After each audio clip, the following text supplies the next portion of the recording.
जय हिंद साथियों। तो जो भी साथी उत्तर प्रदेश पुलिस की तैयारी कर रहे हैं उन सभी के लिए आज की क्लास बहुत ही ज्यादा इंपॉर्टेंट होने वाली है।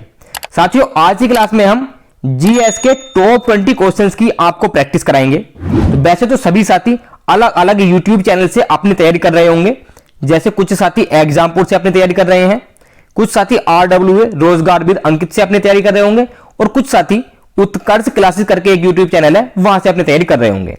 साथियों हम आज की वीडियो में आपको इन क्वेश्चंस की जीएस के क्वेश्चंस की सिर्फ प्रैक्टिस कराएंगे, जिससे आपको पता चलेगा कि आपकी तैयारी कैसी चल रही है। तो आइए देखते हैं आप इन जीएस के टॉप 20 क्वेश्चंस में से कितने क्वेश्चनों को सोल्व कर पाते हैं। और सभी साथी अंत तक हमारे साथ बने रहेंगे और लास्ट में अपना स्कोर कमेंट में टाइप करके जरूर बताएंगे कि आपने 20 में से कितने प्रश्नों को सही किया है। तो आइए देखते हैं आपकी तैयारी कैसी चल रही है। देखेंगे अपना पहला प्रश्न। तो हमारा पहला प्रश्न है, जब जर्मेनियम जाली में आर्सेनिक परमाणु डाले जाते हैं तो वह क्या बन जाता है? जब जर्मेनियम जाली में आर्सेनिक परमाणु डाले जाते हैं तो वह क्या बन जाता है? ऑप्शन देखेंगे, नेज या आंतर सेमीकंडक्टर बन जाता है, बाह्य सेमीकंडक्टर बन जाता है यानी कि अर्धचालक। साथियों सेमीकंडक्टर का मतलब होता है अर्धचालक, विद्युत रोधक बन जाता है या फिर सुपर कंडक्टर बन जाता है। तो क्वेश्चन नंबर 1 का राइट आंसर क्या होगा? जी हां, इस क्वेश्चन का राइट आंसर होगा साथियों, अगर हम जर्मेनियम जाली में आर्सेनिक परमाणु डाल दें तो सुपर कंडक्टर बन जाएगा। Option number D is the right answer. चलिए नेक्स्ट क्वेश्चन देखते हैं। क्वेश्चन नंबर 2 आज की क्लास का ये रहा आपकी स्क्रीन पर। फोटोन किसकी मूलभूत यूनिट या मात्रा है, जिसको इकाई भी कहते हैं? तो फोटोन किसकी मूलभूत इकाई है? चुंबकत्व, प्रकाश, गुरुत्वाकर्षण या फिर विद्युत की? तो क्वेश्चन नंबर 2 का राइट आंसर क्या होगा? इसका राइट आंसर होगा साथियों प्रकाश की। प्रकाश की मूलभूत यूनिट या इकाई है फोटोन। साथियों एक फोटोन की एनर्जी होती है E equal to H nu. एक फोटोन की energy E equal to H nu से लिखी जाती है। तो ऑप्शन नंबर बी इस प्रश्न के लिए बिल्कुल राइट आंसर हो जाएगा। प्रश्न नंबर 3 देखते हैं। विलोडन द्वारा हिलाया गया द्रव किसके कारण स्थिर हो जाता है? साथियों अगर आप किसी बर्तन में कोई द्रव लेते हैं और अगर आप उसको किसी भी चीज से हिलाते हैं तो कुछ समय के बाद वो थोड़ी देर के लिए हिलता है यानी घूमता है, उसके बाद अपने आप विराम स्थिति में आ जाता है। तो यह किस कारण होता है यह हमें बताना है। ऑप्शन देखेंगे, श्यानता के कारण, अभिकेंद्री बल, घनत्व या फिर सतही तनाव यानी कि सरफेस टेंशन, इसको सरफेस टेंशन भी बोलते हैं। तो किसके कारण द्रव स्थिर हो जाता है? तो क्वेश्चन नंबर 3 का राइट आंसर होगा साथियों श्यानता के कारण। ऑप्शन नंबर ए इस प्रश्न के लिए बिल्कुल राइट आंसर हो जाएगा। श्यानता को अंग्रेजी में विस्कोसिटी भी कहते हैं, तो कहीं पर आपको विस्कोसिटी भी देखने के लिए मिल सकता है, तो इसका भी आपको ध्यान रखना है।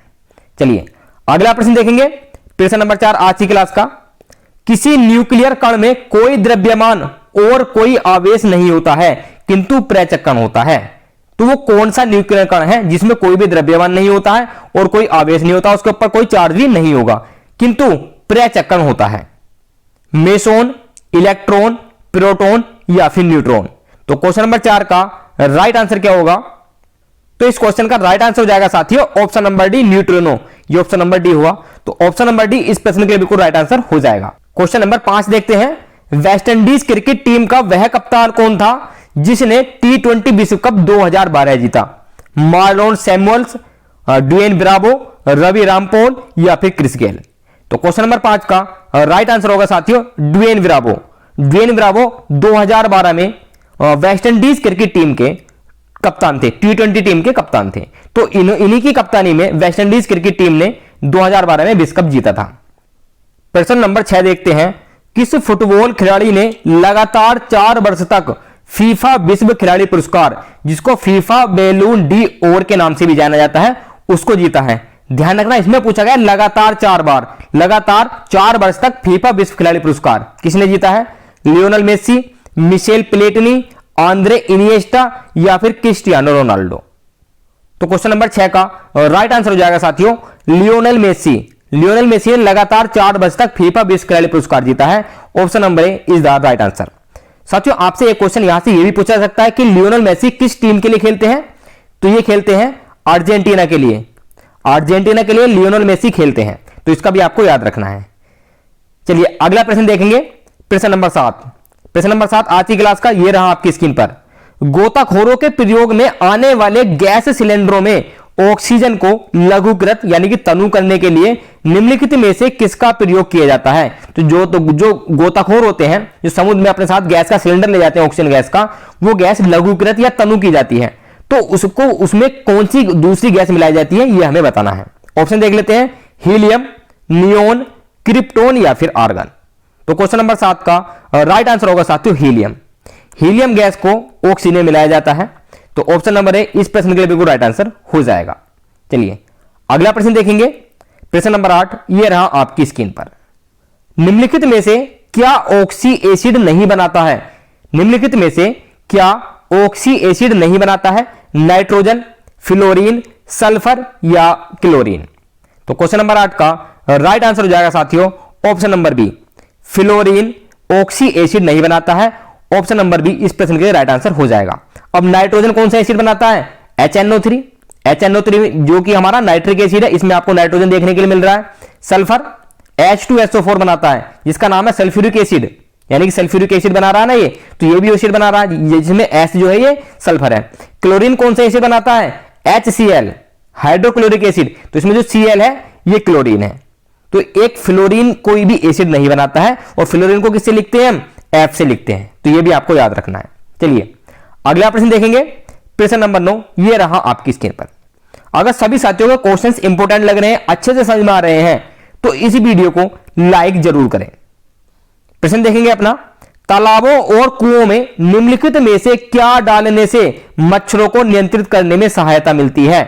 ऑप्शंस देख लेते हैं, डाग फिश, गैम्बूसिया फिश, घोंगा या फिर केकड़ा। तो क्वेश्चन नंबर 9 का राइट आंसर होगा साथियों option number B, gambusia fish. अगर गैम्बूसिया फिश को हम तालाबों या कुओं में डाल दें, तो इसके डालने से मच्छरों को नियंत्रण करने में हमें सहायता मिलेगी। Option number B is the right answer. Question number 10 देखते हैं, परिवेश ह्रास दर कितनी होने पर परिवेश वायु स्थिर होती है? Super adiabatic, option number B और ए हमारे दोनों सेम हो चुके हैं, तो सी ऑप्शन देखते हैं, उदासीन रूप में स्थिर या हापर एडियाबेटिक। तो क्वेश्चन नंबर 10 का राइट आंसर भी होगा, ये जो दोनों ऑप्शन हमारे दे रखे हैं, तो यही हमारे सही आंसर है। आप चाहे इसमें ऑप्शन नंबर 1 को सही मान सकते हैं या 2 को भी। तो ऑप्शन नंबर ए इस प्रश्न के बिल्कुल राइट आंसर हो जाएगा। चलिए अगला प्रश्न देखेंगे, प्रश्न नंबर 11, ये रहा आपकी स्क्रीन पर।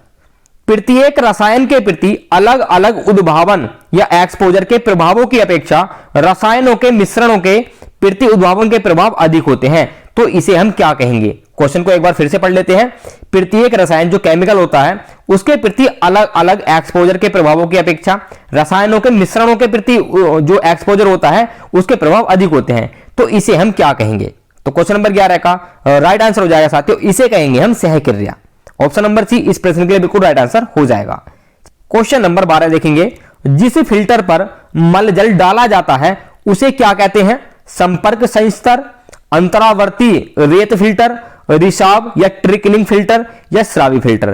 तो जिस फिल्टर पर मलजल डाला जाता है उसे हम क्या कहेंगे, ये हमसे पूछा गया है। तो साथियों उसको कहते हैं हम रिसाव या trickling filter. Option number C इस प्रश्न के लिए बिल्कुल राइट आंसर हो जाएगा। चलिए अगला प्रश्न देखेंगे, प्रश्न नंबर 13, ये रहा आपकी स्क्रीन पर। एक क्रिकेटिंग लाइफ पुस्तक के लेखक कौन है? वेरी वेरी इंपोर्टेंट आपके लिए क्वेश्चन हो जाता है। एक क्रिकेटिंग लाइफ पुस्तक के लेखक कौन है? Kapil Dev, Tony Greig, Christopher Martin जेकिंस या फिर सुनील गावस्कर। तो क्वेश्चन नंबर 13 का राइट आंसर होगा साथियों, इसके जो लेखक हैं वो हैं Christopher Martin Jenkins. Option number C इस प्रश्न के लिए बिल्कुल राइट आंसर हो जाएगा। चलिए अगला प्रश्न देखेंगे, प्रश्न नंबर 14 आज की क्लास का, यह रहा आपकी स्क्रीन पर। किस देश में 3 प्रशासनिक, विधायी और न्यायिक राजधानियां हैं? किस देश में 3 राजधानियां हैं, प्रशासनिक, विधायी और न्यायिक? कनाडा, दक्षिण अफ्रीका, चिली या फिर मलेशिया? तो साथियों वो देश है हमारा दक्षिण अफ्रीका, इसमें 3 राजधानियां हैं। ऑप्शन नंबर बी इस प्रश्न के लिए राइट आंसर हो जाएगा। चलिए अगला प्रश्न देखते हैं, प्रश्न नंबर 15, अफ्रीका के कितने देश पेट्रोलियम निर्यातक देश संगठन के सदस्य हैं? अफ्रीका जो महाद्वीप है उनमें से कितने देश जो ओपेक है पेट्रोलियम निर्यातक देश संगठन उसके सदस्य हैं? 2, 3, 4 या फिर 1? तो क्वेश्चन नंबर 15 का राइट आंसर होगा साथियों 4 देश ओपेक के सदस्य हैं जो अफ्रीका महाद्वीप के अंतर्गत आते हैं। तो ऑप्शन नंबर सी इस प्रश्न के लिए बिल्कुल राइट आंसर हो जाएगा। चलिए अगला प्रश्न देखेंगे, प्रश्न नंबर 16, 14वें वित्त आयोग के अध्यक्ष कौन है? M Govind Rao, doctor Y V Reddy, D Subba Rao या फिर मोंटेग सिंह अहलूवालिया। तो 14वां जो वित्त आयोग लगा था उसके अध्यक्ष कौन थे? तो प्रश्न नंबर 16 का राइट आंसर होगा साथियों doctor Y V Reddy. Option number B is the right answer. Next question देखेंगे, क्वेश्चन नंबर 17 आज की क्लास का। विश्व में सबसे बड़ी मूंगा चट्टान किस तट के निकट पाई जाती है? वेरी वेरी इंपोर्टेंट क्वेश्चन हो जाता है आपके लिए ये। विश्व में जो सबसे बड़ी मूंगा चट्टान है वह किस तट के निकट पाई जाती है? श्रीलंका, क्यूबा, ब्राजील या फिर ऑस्ट्रेलिया। तो क्वेश्चन नंबर 17 का राइट आंसर होगा साथियों ऑस्ट्रेलिया के तट पर यह पाई जाती है, जिसका नाम है मूंगा चट्टान और विश्व में सबसे बड़ी चट्टान है, यह भी आपको याद रखना है। तो ऑप्शन नंबर डी इसके लिए सही आंसर हो जाएगा। अगला प्रश्न देखेंगे, प्रश्न नंबर 18। भारत का निम्नलिखित में से कौन सा विश्व धरोहर स्थल मध्य प्रदेश में नहीं है? साथियों नहीं वाले क्वेश्चन को ध्यान से पढ़ना होता है, फिर से पढ़ लेते हैं एक बार। भारत का निम्नलिखित में से कौन सा विश्व धरोहर स्थल मध्य प्रदेश में नहीं है? सांची स्तूप, भीमबेटका के शैलाश्रय, खजुराहो के मंदिर, सूर्य मंदिर, कोणार्क, जो कोणार्क में स्थित है सूर्य मंदिर, ये। तो क्वेश्चन नंबर 18 का राइट आंसर होगा साथियों ऑप्शन नंबर डी सूर्य मंदिर कोणार्क।